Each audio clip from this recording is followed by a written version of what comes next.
तो दोस्तों आप सभी का बहुत बहुत स्वागत है एजुकेशन माई गुप्ता यूट्यूब चैनल में। दोस्तों आज के इस वीडियो में देखेंगे क्लास 10 फिजिक्स के काफ़ी महत्वपूर्ण ऑब्जेक्टिव प्रश्न भाग 1 जो कि आपकी बोर्ड एग्जाम के लिए काफ़ी महत्वपूर्ण है। तो दोस्तों आप भी बोर्ड एग्जाम देने वाले हैं तो वीडियो को शुरू से लेकर लास्ट तक बने रहे क्योंकि यह वीडियो आपके लिए काफ़ी खास होने वाला है, इसलिए लास्ट तक बने रहे। सो नमस्कार, मेरा नाम सोनू, आप देख रहे हैं एजुकेशन माई गुप्ता यूट्यूब चैनल। पहले बार चैनल को सब्सक्राइब कर लिए, साथ में बेल आइकन उसको भी दबा ली ताकि लेटेस्ट नोटिफिकेशन आपको मिलता रहे बिल्कुल फ्री।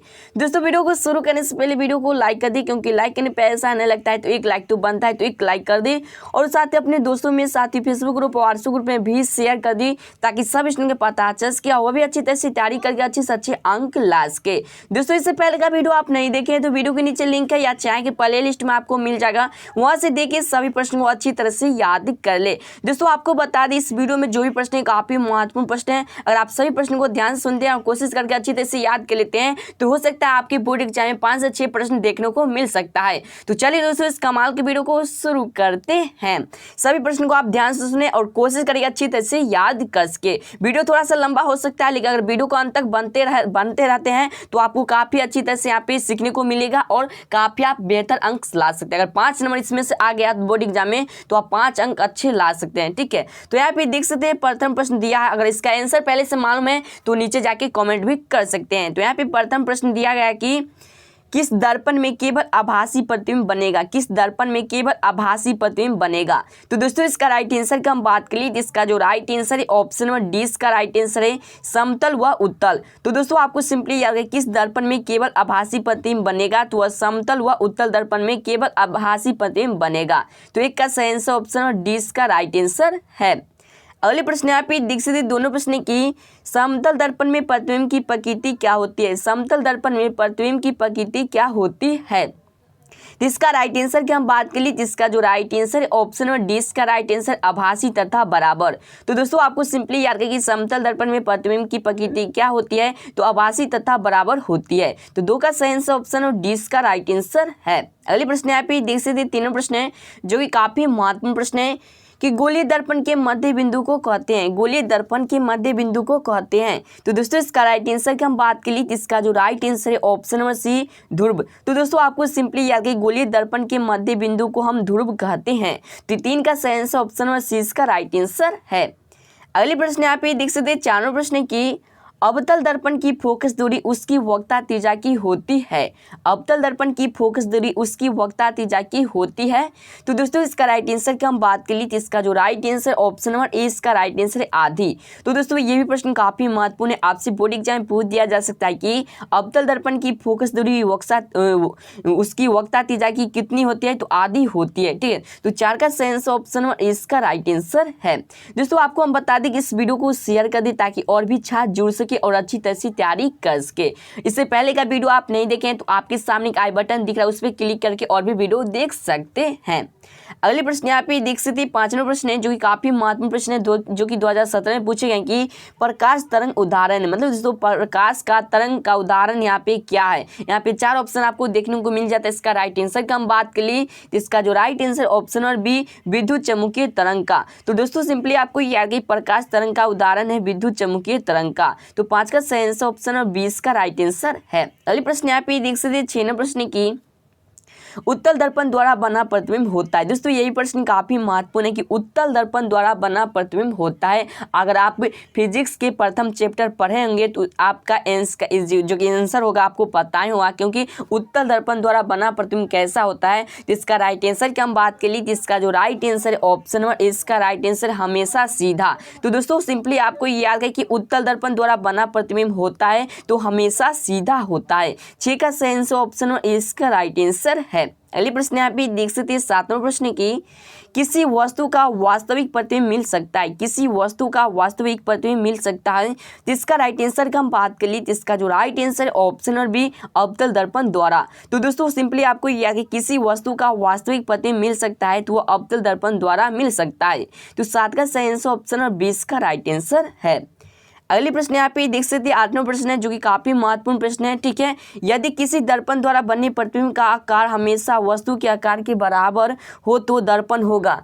यहाँ पे जो प्रश्न है कि यदि किसी दर्पण द्वारा बने प्रतिबिंब का आकार हमेशा वस्तु के आकार के बराबर हो तो दर्पण होगा। तो इसका राइट आंसर की हम बात कर ली, इसका जो राइट आंसर है ऑप्शन नंबर जो कि यहाँ पे ए इसका राइट आंसर है समतल। तो दोस्तों आपको याद है कि यदि किसी दर्पण द्वारा बने प्रतिबिंब का आकार हमेशा वस्तु के आकार के बराबर हो तो दर्पण कैसा होगा, तो समतल दर्पण होगा। तो 8 का सेंस ऑप्शन नंबर ए इसका राइट आंसर है।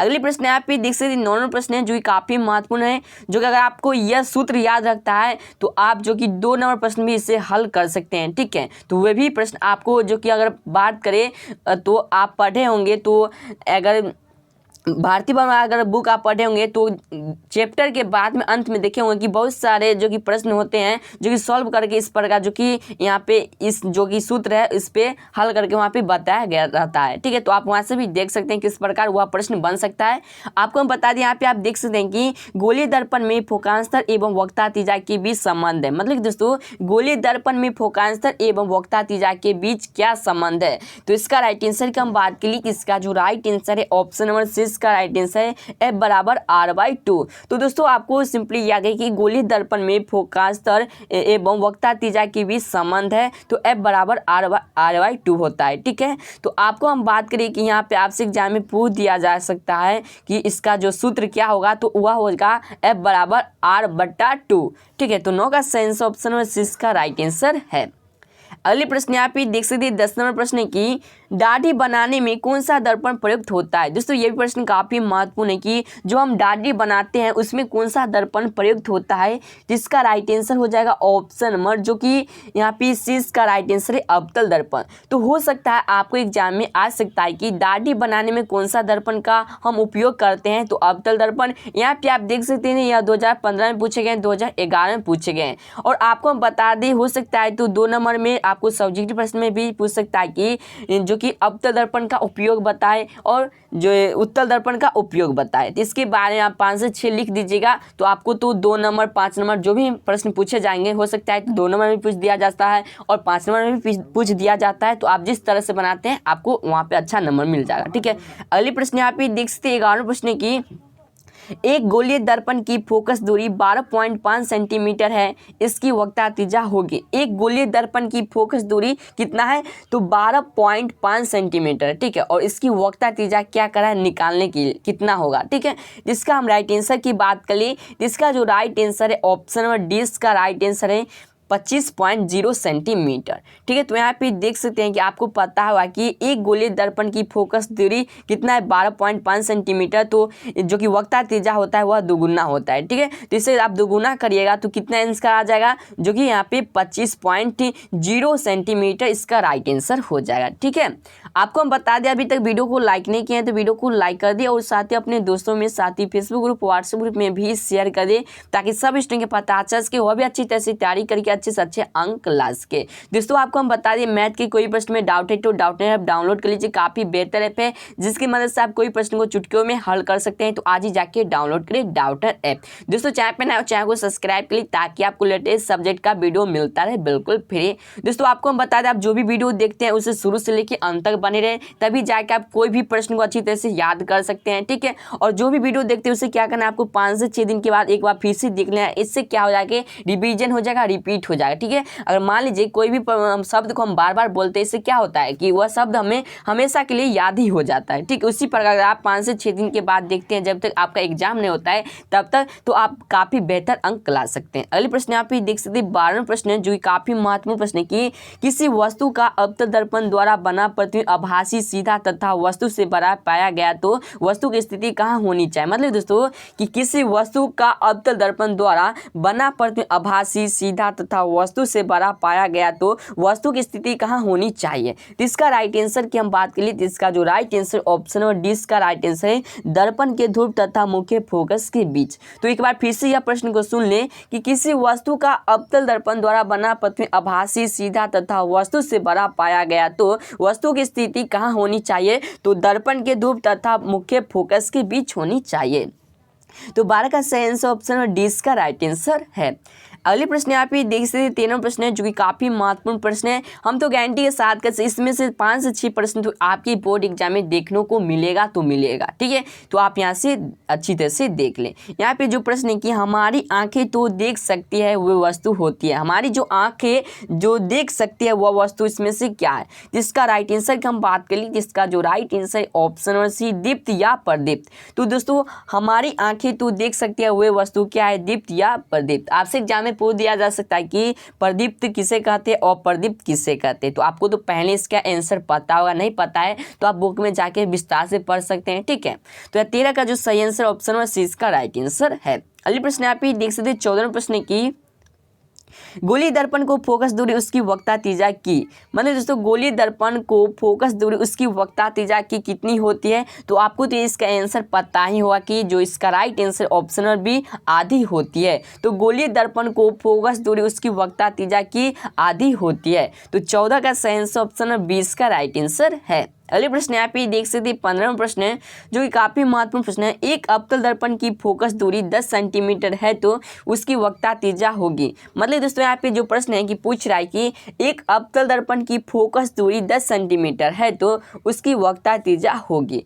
जिसका जो राइट आंसर है ऑप्शन नंबर ए इसका राइट आंसर 20 सेंटीमीटर, ठीक है। तो आपको हम यहाँ पे बता देते हैं कि जो एक अवतल दर्पण की फोकस दूरी कितनी है 10 सेंटीमीटर, उसकी वक्रता त्रिज्या कितनी होगी। तो यहाँ मान लीजिए यहाँ पे 10 है तो उसका दोगुना 20 हो जाएगा, ठीक है। तो 15 का जो सही आंसर ऑप्शन नंबर ए इसका राइट आंसर है।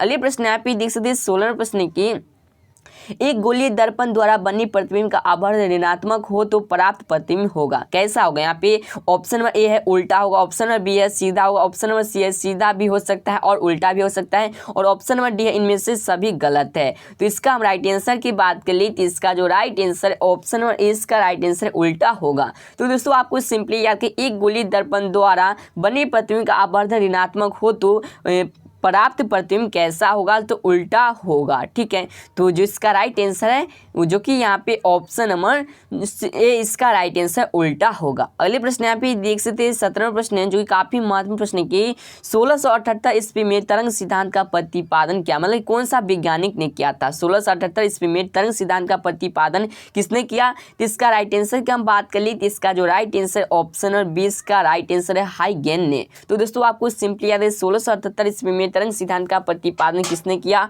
तो हाइगेन ने किया। तो 17 का सही आंसर ऑप्शन नंबर 20 का राइट आंसर है। अगले प्रश्न यहाँ पे 18वां प्रश्न है जो कि काफी महत्वपूर्ण प्रश्न है। दोस्तों आपको हम बता दिए क्लास 10th में भी आपको काम आ सकता है, 12th में भी काम आ सकता है, साथ ही आप आगे कोई भी प्रतियोगिता परीक्षा की तैयारी करें उसमें भी अगर हम बात करें तो क्लास 10th और 12th यही प्रश्न रहता है आगे की जो कि प्रतियोगिता परीक्षा के लिए आप तैयारी करते हैं। तो अधिकतर प्रश्न आपको क्लास 10th और 12th में से ही देखने को मिलता है, ठीक है।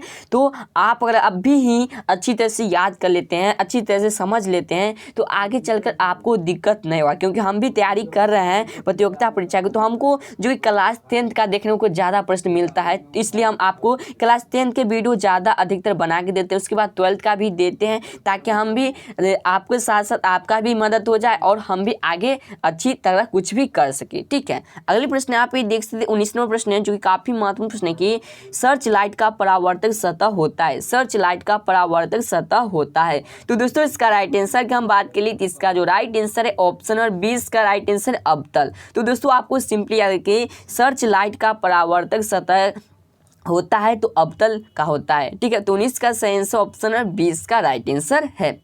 अगले प्रश्न यहाँ पे देख सकते हैं 20वां प्रश्न है जो कि काफ़ी महत्वपूर्ण प्रश्न है। ये प्रश्न भी आपसे एग्जाम में पिछले कई वर्ष से पूछे जाते हैं कि प्रकाश की किरण गमन होती है, मतलब कि प्रकाश की किरण गमन होती है। जिसका राइट आंसर की हम बात के लिए तो इसका जो राइट आंसर है ऑप्शन नंबर जो कि यहाँ पे इसका राइट आंसर है सीधी रेखा में। तो दोस्तों आपको पता है वहाँ की जो प्रकाश गमन करते हैं वह सीधी रेखा में गमन। मान लीजिए ये टॉर्च है, ठीक है, और ये जो फोकस होगा ये कैसा होगा, मतलब सीधा ही जो इसका जो कि ज्योत है मतलब रोशनी है, यह सीधा ही भागेगा, इसलिए जो प्रकाश वह सीधा रेखा में गमन करते हैं। आपसे एग्जाम में पूछ दिया जा सकता है कि प्रकाश किसे कहते हैं, प्रकाश से क्या समझते हैं, तो आपको सिंपली याद करें कि प्रकाश एक ऐसी ऊर्जा है जिसकी सहायता से हम किसी वस्तु को देख पाते हैं, उसे हम प्रकाश कहते हैं। मान लीजिए टॉर्च बारते हैं, उसकी सहायता से हम न किसी वस्तु को देख पाते हैं, ठीक है। तो इसी प्रकार आपको पूछ दिया जा सकता है 2 नंबर।